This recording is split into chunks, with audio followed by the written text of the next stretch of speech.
नमस्कार। हमारे सामने 10 वर्षीय एक बच्चा 11 मार्च सन 2012 को इनका जन्म हुआ है, मध्य रात्रि पश्चात 3:54 पर। आइए देखते हैं इनके ग्रह क्या कह रहे हैं, कुंडली में क्या अच्छा है क्या बुरा, क्या ये जीवन में कुछ कर पाएंगे नहीं कर पाएंगे, कैसी चल रही है इनको दशा। किसी भी कुंडली के अंदर चाहे कितने भी धनयोग या राजयोग बन रहे हों, लेकिन जब तक उस व्यक्ति की दशा अच्छी नहीं आती तब तक वह अपने बल पर कुछ भी बड़ा नहीं कर पाएगा। अगर वो राजयोग धनयोग लोग के पैदा है तो उसे सिर्फ परिवार से सुख साधन मिलते रहेंगे, लेकिन अपने बल पर कुछ करने के लिए उसको कुछ बड़ा होना चाहिए, अच्छी दशा आनी चाहिए। इनकी कुंडली है मकर लगन की कुंडली। मकर लगन तुला राशि की कुंडली है। चंद्रमा 7 नंबर में बैठे हैं, इनकी राशि तुला। लगन के स्वामी शनि।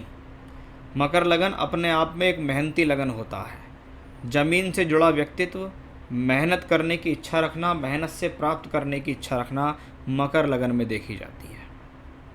मकर लगन का स्वामी शनि कुंडली के दशम भाव में उच्च का होकर शश नामक योग बनाता है, यानी ऐसे व्यक्ति जीवन में शनि से संबंधित कार्यों में सफल होते हैं। अब शनि क्या है? मशीनरी है, टेक्निकल कार्य है, इंजीनियरिंग करना है, आईटीआई करना है, टेक्निकल वर्क करना है, लोहा, मशीन, लेबर वर्क, लेबर से वर्क कराना, ये सब शनि के कारकत्वों में आता है। यानी जहाँ पर मेहनत करके कुछ कमाया जाए, यानी शारीरिक मेहनत, वहाँ पर शनि है।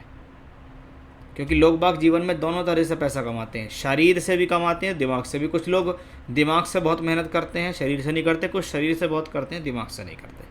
तो ऐसा शनि दशम भाव में बैठकर इनको इस चीज़ के लिए दिखाता है कि ये व्यक्ति जीवन में कुछ करेगा। जब ये शनि उच्च का होकर बैठा हो दशम भाव में और चंद्रमा इसके साथ बैठा हो, तो इसको क्या कहते हैं? व्यक्ति जीवन में चाहता है मैं फ्री होल्ड काम करूं, मैं किसी के अंडर में रह के काम ना करूं, मैं जो काम करूं वो अपना खुद का करूं, ऐसी मन की इच्छाएं होती हैं। बाकी आगे देख के मैं बताऊंगा कि ये व्यापारिक कुंडली है या नौकरी वाली कुंडली है। चंद्रमा के साथ शनि होता है तो विष योग होता है।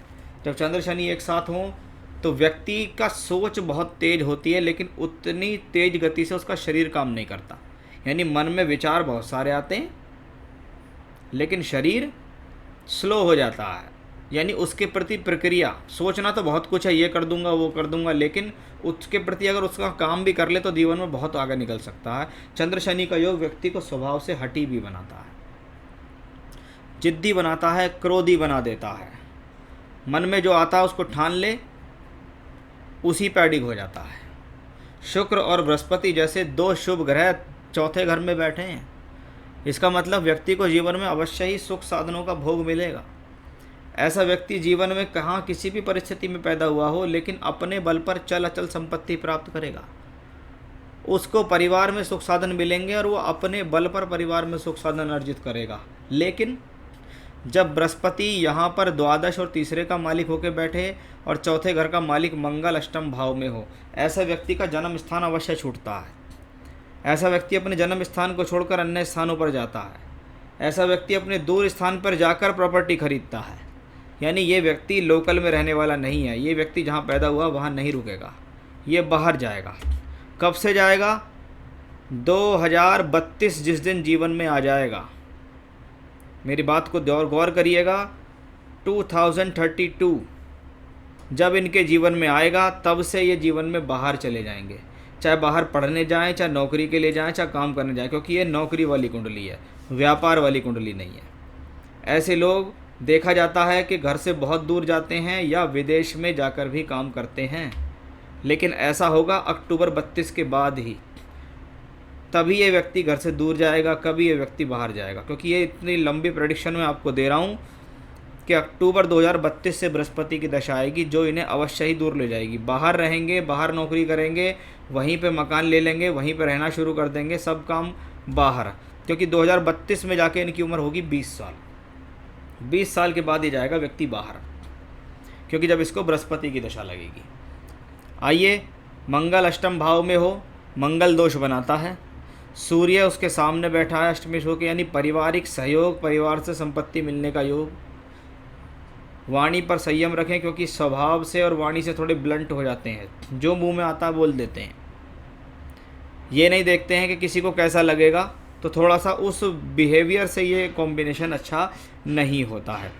बाकी अपने बल पर लाभ लेना और मेहनत करना इसी योग के कारण संभव दिखाई देता है।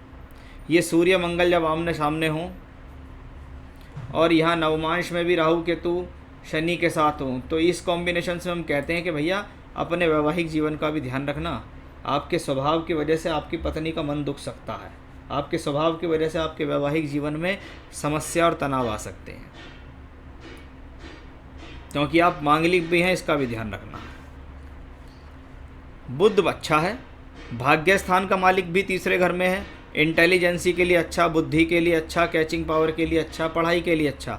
ये बुध भी यही बताता है कि भैया पढ़ने के लिए बाहर जाना पड़ सकता है, भाग्य के लिए बाहर जाना पड़ेगा, भाग्य को बनाने के लिए बाहर जाना पड़ेगा, ऐसा दिखाता है ये।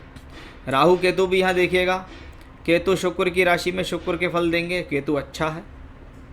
वहीं राहु एकादश भाव में मंगल की राशि में बैठे हैं और मंगल यहाँ बैठे हैं, यानी राहु भी यहाँ लाभ देने वाला ही ग्रह है। मांगलिक हैं, वैवाहिक जीवन के हिसाब से कुंडली मिलान करके विवाह करें।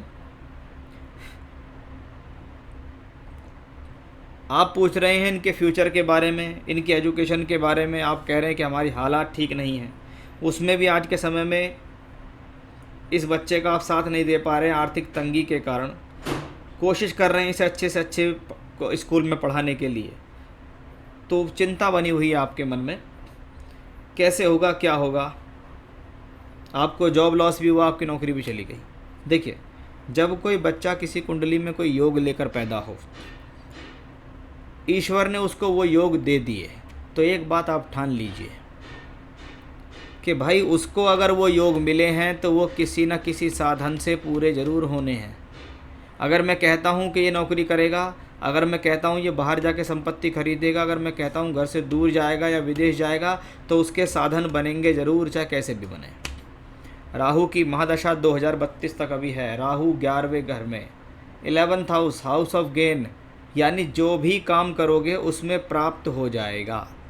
एक बार राहु मंगल की राशि में, मंगल यहाँ है, तो क्रोध और जल्दबाजी नहीं करनी है, जिद नहीं करनी है, सलाह लेकर काम करना है, अपने निर्णयों से अपना नुकसान नहीं करना है, ये कहता है आपका राहु। जब वह 11वें घर में हो तो अवश्य ही आपको कुछ ना कुछ देगा ज़रूर। अभी एक बच्चा 10 साल का है, और 10 साल का बच्चा क्या होता है, 4th क्लास 5th क्लास में होता है, 5वीं क्लास में आ जाएगा, 6ठी में आ जाएगा, इससे ज़्यादा नहीं होगा। यानी हम इसके आने वाले करियर के बारे में देख रहे हैं कि ये राहु की दशा जो एकादश भाव में बैठी है और पंचम से है, यानी राहु की दशा में पढ़ाई होगी। माँ बाप कुछ भी करेगा, कहीं से भी करेगा, लेकिन इसके भाग्य के लिए पैसा लेकर आएगा, या कह सकते हैं इसके भाग्य से पैसा आएगा।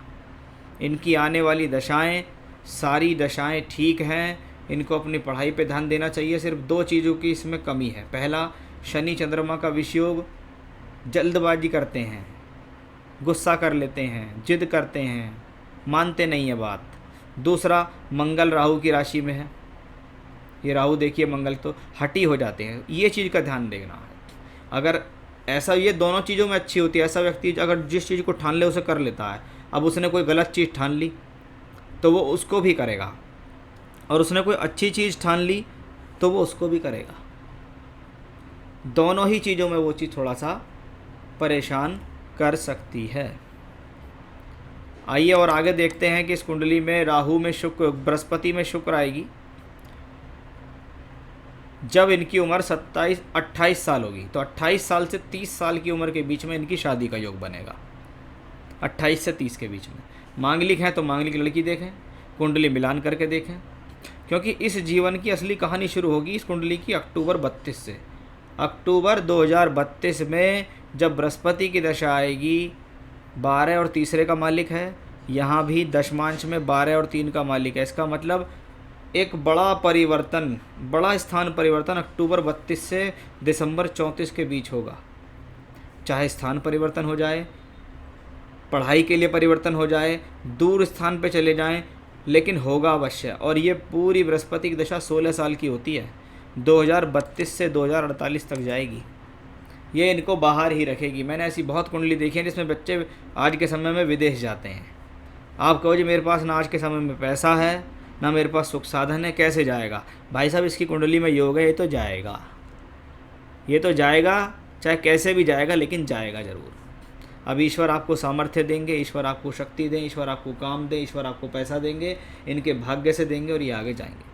इनको बोलें हनुमान चालीसा पढ़ें बेटा रोज़ाना, नहीं पढ़ सकते हैं तो हनुमान जी के दर्शन करा के लाया करो इनको मंदिर जाकर, और धीरे धीरे हनुमान चालीसा पढ़ने की आदत डालो। बस उतना ही करना है, उसी से सब कुछ हो जाएगा।